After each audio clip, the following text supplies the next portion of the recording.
Bonjour à tous et merci de regarder cette nouvelle vidéo.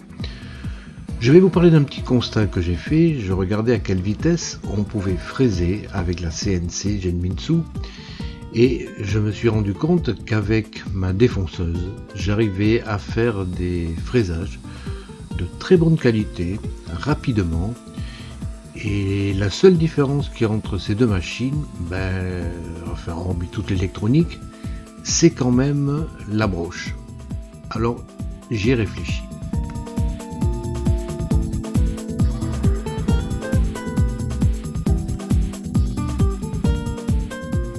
Les fraisages rapides et profonds avec la broche de la Genmitsu sont perfectibles.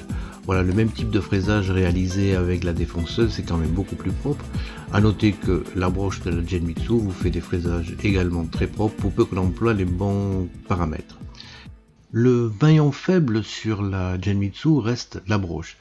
Je regardais par comparaison avec la broche qui est dans ma défonceuse, qui est un modèle très connu, et elle va à 1400 watts de puissance pour 28 000 tours. On est quand même loin de la fraiseuse de 300 watts. Alors j'ai donc regardé ce qu'on pouvait installer comme broche sur ce genre de machine. J'en ai sélectionné 4. La DeWalt, qui est un modèle assez difficile à trouver, fait 1 kW 25 pour 27 000 tours minute.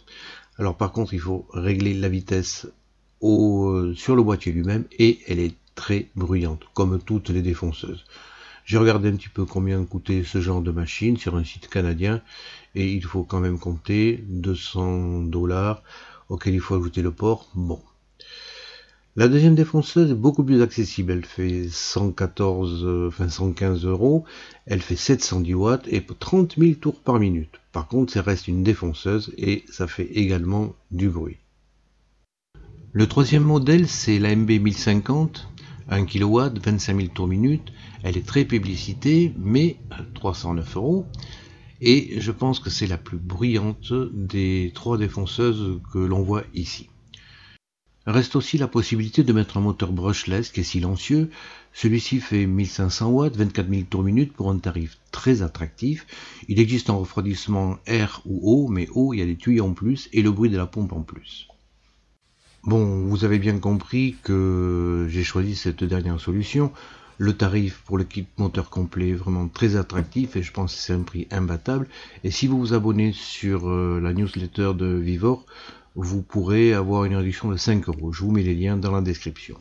Le kit complet comprend le variateur de fréquence en 1500 watts, un mode d'emploi qu'il faudra lire, la broche bien sûr elle-même, 2 clés pour le mandrin et vous avez également des collets de 4 et de 6. Un collet de 3,17 est installé sur la broche. Vous avez également la fixation du câble électrique. Il va falloir qu'on les fasse. On va voir ça en détail. Mais attention, on va voir combien ça pèse. Parce que quand on le soulève, on sent qu'il y a du poids.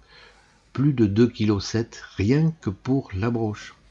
Si en plus on met la fixation de ce moteur sur la potence, alors pour ça on va utiliser la fixation supplémentaire qui est livrée avec le Genmitsu, mais on arrive à 3,3 kg, ce qui n'est pas rien. Pour la Genmitsu ça passe sans problème, mais pour des petites CNC c'est peut-être un petit peu difficile. Par comparaison, le moteur d'origine avec son support fait 1,3 kg. Alors oui, c'est un moteur lourd qui fait 1500 watts, le refroidissement est à air, elle est entièrement en acier et les roulements sont à bain d'huile. Il serait fabriqué en Allemagne. Enfin, quand on ouvre le colis, on sent bien que ça sent l'huile. Le moteur est un moteur triphasé, c'est différent également de la broche d'origine qui est à courant continu. Le ventilateur est maintenant intégré dans le corps de la broche et vous avez un branchement sécurisé sur le dessus. Alors oui, c'est une broche chinoise, mais qui a l'air de bonne qualité, et à ce prix-là, vraiment, c'est imbattable. Le mandrin qui équipe ce moteur est un ER11, tout comme celui du moteur de 300 watts livré de base avec la Genmitsu. Vous voyez que quand on enfonce une fraise dans l'ancien moteur, elle s'enfonce d'une certaine profondeur. Ici, la fraise va pouvoir s'enfoncer beaucoup plus profondément. Le support du mandrin étant beaucoup plus court, on va gagner en couple, en précision et en efficacité. Ça va être très bien pour les nouveaux bricolages. Voyons maintenant le bruit généré. Avec l'ancien moteur, on est à 46 décibels au repos. Lorsque l'on met la fraise en marche, on arrive à 66 décibels, à 1 mètre de distance à peu près. Même chose avec le nouveau moteur, bon pareil. Et là on arrive à 66-67 décibels à 12 000 tours minute, soit pratiquement l'équivalent du moteur de 300 watts. On va tourner à 24 000 tours et là on arrive à un bruit un petit peu plus important, aux alentours de 80, même 80 décibels. Mais c'est vraiment beaucoup moins bruyant qu'une défonceuse. Voyons maintenant un petit peu en détail le variateur de fréquence qui est livré dans le kit. Il fait 1500 watts, et bon, il est en plastique, pas très lourd. Regardons un petit peu les caractéristiques. Alors à l'entrée, on peut rentrer du mono ou du triphasique jusqu'à 250 volts et sur 7,5 ampères. La sortie se fait en triphasé avec 10 ampères, donc il faudra prévoir des câbles en conséquence. La puissance totale est de 1500 watts, donc tout à fait apte à gérer le mandrin. Au point de vue branchement, c'est très simple. Vous pouvez connecter en mono ou en triphasique. Si vous connectez en mono, il va falloir utiliser le port R et T, et bien sûr la terre, et le moteur se connecte sur les branches U, V, W et la terre. Il existe une petite trappe et qui montre d'autres branchements annexes. Tous ces branchements vont nous permettre ensuite de gérer complètement cette broche avec l'ordinateur, mais on verra ça dans une deuxième vidéo. Bon, ce variateur est quand même assez volumineux, mais il a la possibilité d'avoir le clavier de commande retirable, et c'est ce qu'on va faire. Je vais uniquement mettre le clavier de commande sur la façade de la CNC, ça sera plus discret et plus pratique. Ce kit contient tout excepté les câbles, mais les câbles c'est pas sorcier, on va les fabriquer. Pour le moteur, procurez-vous du câble à 4 brins de 1 mm pour que les 10 ampères passent sans problème. J'ai trouvé celui-ci à Castorama et on va pouvoir le souder sur la prise de sécurité qui viendra se fixer au-dessus de la broche. Si vous regardez de près cette prise, vous allez voir des chiffres 1, 2, 3 et 4. Ça va nous permettre ainsi de repérer la terre et les 3 phases de cette machine. Alors il y a une documentation qui est en chinois, mais il y a aussi une partie anglaise. Alors je fais un petit schéma et je vais connecter à la broche 1 un fil gris, à la 2 le marron et le noir à la 3. La 4e se verra recevoir la terre. Je commence par la souder pour bien la repérer.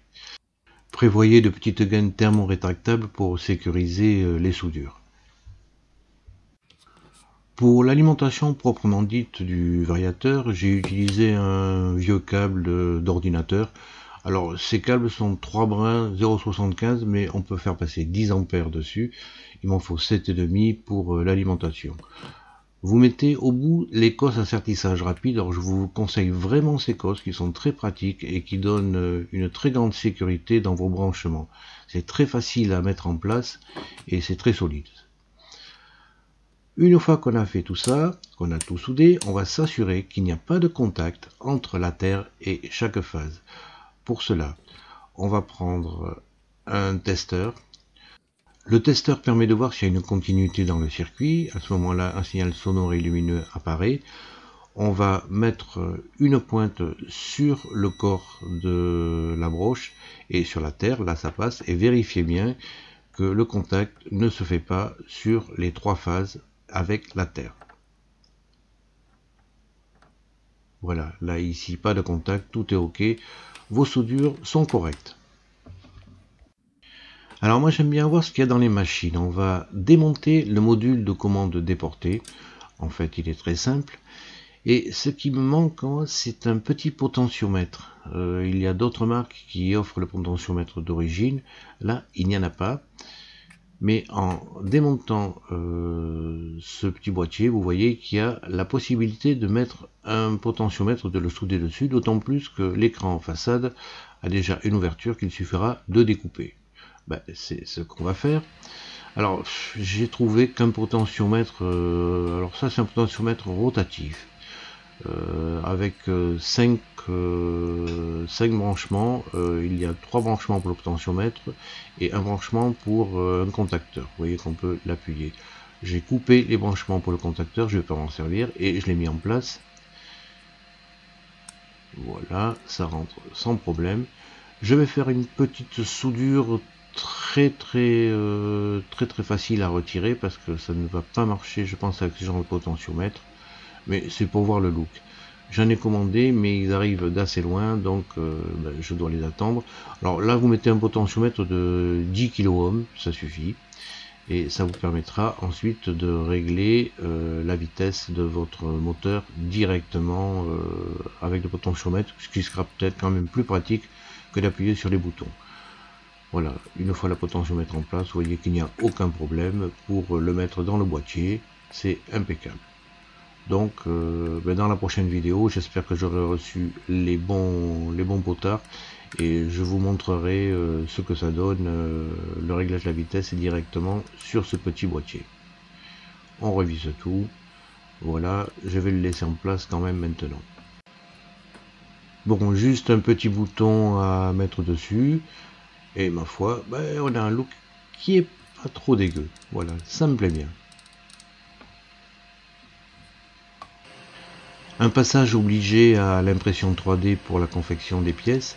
Alors vous trouverez ces pièces sur des dossiers Thingiverse. Et une petite remarque, ça prend quand même pas mal de temps à confectionner les objets. J'ai pas mal de prototypes que je dois ficher à la poubelle. Alors envoyez un petit type. Vous pouvez envoyer l'équivalent d'un café. Ça me fera plaisir. Vous pouvez envoyer plus si vous voulez, mais un café déjà, ça serait très sympa si les pièces vous plaisent.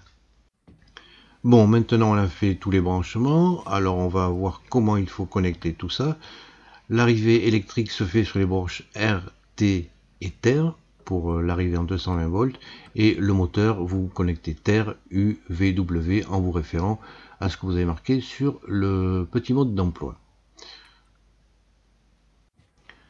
Bon, mais pour que tout marche sans problème, il va falloir faire des paramétrages. Alors dans la documentation que je vous conseille de lire, vous allez trouver tous les renseignements nécessaires. Vous avez le schéma de branchement en 220 volts monophasé. Vous avez ensuite le rôle des boutons sur le boîtier déporté, tous les paramètres par défaut. Alors on va voir ça ensuite en détail. Ensuite vous trouvez les brochages secondaires, leurs fonctions, expliquées également dans la doc, et enfin l'explication détaillée de tous les paramètres. Il va falloir juste en modifier quelques-uns pour que tout fonctionne, ne vous inquiétez pas. Pour utiliser un paramètre, là, ici je fais afficher la vitesse. Vous appuyez sur 7, vous rentrez en mode programmation. Vous choisissez avec les flèches au bas la fonction. Alors vous pouvez laisser le doigt appuyé pour défiler plus rapidement. Et là par exemple, je voulais mettre 24 000. Vous faites modifier les valeurs en appuyant sur le bouton au bas. Quand tout correspond à ce que vous avez voulu, vous appuyez sur 7 pour valider la programmation et le système retourne à l'affichage au bout de quelques secondes. Il y a une sortie de mode de programmation automatique. Je reviens ici en mode programmation. Je vais modifier un autre paramètre. Je mets 2, je le valide. Et pour arrêter la programmation, vous appuyez sur Stop Reset, vous sortez immédiatement. Vous voyez, c'est très simple. Ce variateur offre la possibilité d'avoir des pré-réglages définis pour le mode 50 Hz et 400 Hz. La broche étant en 400 Hz, c'est ce mode qu'on va choisir bien sûr. Alors, les paramètres à modifier. Alors, le 32 est à mettre à 3, c'est ce qui initialise la broche à 400 Hz. Vous mettez ensuite le paramètre 1 à 24 000, vous aurez ainsi l'affichage des tours par minute plutôt que la fréquence. Le paramètre 3 à 2, vous réglez la fréquence directement sur le panneau déporté. Même chose pour le bouton marche arrêt avec le paramètre 4 à 1. Le paramètre 8, vous mettez 2 secondes, c'est la durée de lancement de la broche pour qu'elle se lance rapidement.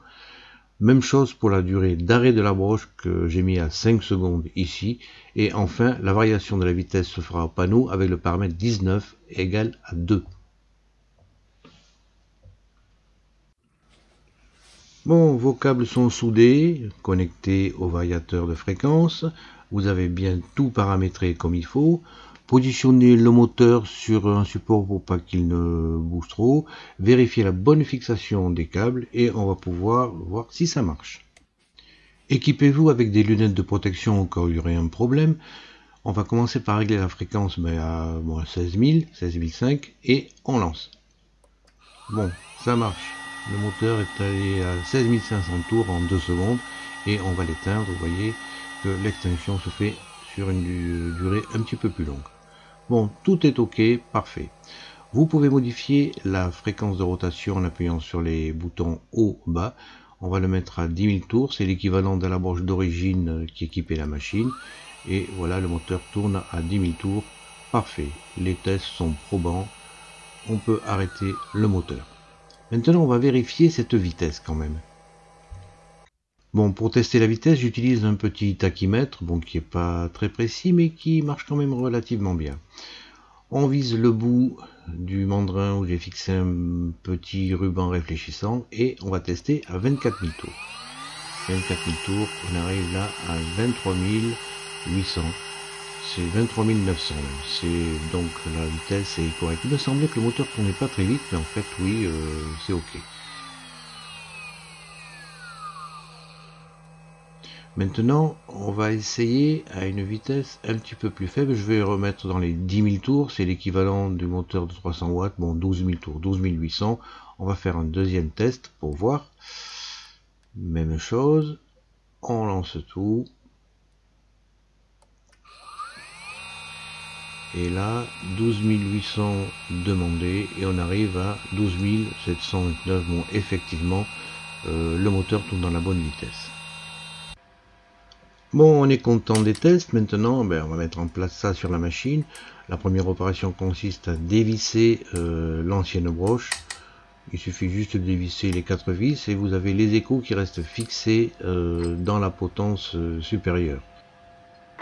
Pour fixer la nouvelle broche, on va utiliser le support additionnel livré avec la Genmitsu. Il est prévu à l'origine pour accueillir un moteur 2 volts de 69 mm de diamètre. La nouvelle broche faisant 65, il suffit de mettre un réducteur qui fait 2 mm d'épaisseur pour que celui-ci vienne épouser parfaitement le support. Vous l'enfichez dedans et il reste 2 vis à serrer pour le mettre à la bonne hauteur. Bon, là je l'ai fixé à cette hauteur, mais ensuite il faudra peut-être régler la hauteur finale de ce moteur. L'ancien câble du moteur qui passe dans la chaîne, il va falloir le retirer pour faire passer le nouveau câble de cette broche. L'intérêt sur la Genmitsu, c'est que les chaînes passe-câbles sont déclipsables. Ça permet ainsi de manager les câbles beaucoup plus facilement. Ça prend quand même assez de temps pour le faire passer dans toute la chaîne, mais c'est quand même autre chose. Une petite remarque, la largeur maximale du support fait 8 cm sur la potence. Faites attention, si vous mettez des supports de moteur, certains se fixent sur les côtés. Et là, il faut que la fixation se fasse par le dessus. En effet, le support pour une broche de 65 fait déjà 8 cm de large, donc il faut à tout prix que les fixations se trouvent au-dessus et en dessous, sinon il faut faire une plaque.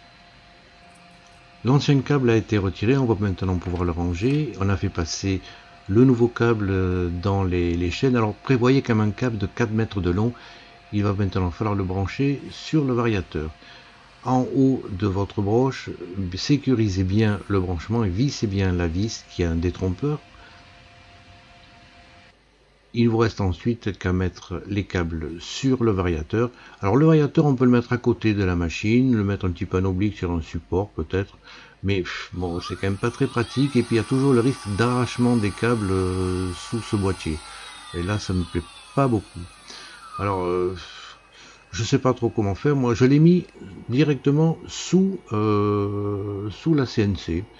Il y a largement la place. Vous pouvez même le mettre verticalement. Et on va brancher maintenant un câble. Alors le câble qu'on branche pour le boîtier externe, mettez un petit rond rouge, enfin une petite marque pour bien repérer le côté rouge du câble. Et ne prenez pas un câble normal, il faut une rallonge en fait. Il faut qu'il y ait un côté mâle et un côté femelle. Le côté mâle vient s'enficher dans le variateur, il y a un détrompeur. Le câble maintenant on va le faire passer sur le devant de la machine. et utiliser le support de boîtier de commande, dont vous trouverez les références dans la description. Ce petit support peut se visser en façade sur la Genmitsu. Une fois que le câble est en place, vérifiez bien que celui-ci coulisse facilement, ne soit pas coincé. Vous avez le côté rouge de votre câble, branchez-le du côté où vous avez mis la marque sur le boîtier externe. Il ne vous reste plus qu'à le positionner sur le petit support que vous avez imprimé. Commencez par fixer la partie basse de ce boîtier et ensuite vous pressez la partie haute. Vous pourrez ensuite le retirer facilement. Il y a une encoche pour un tournevis au-dessus.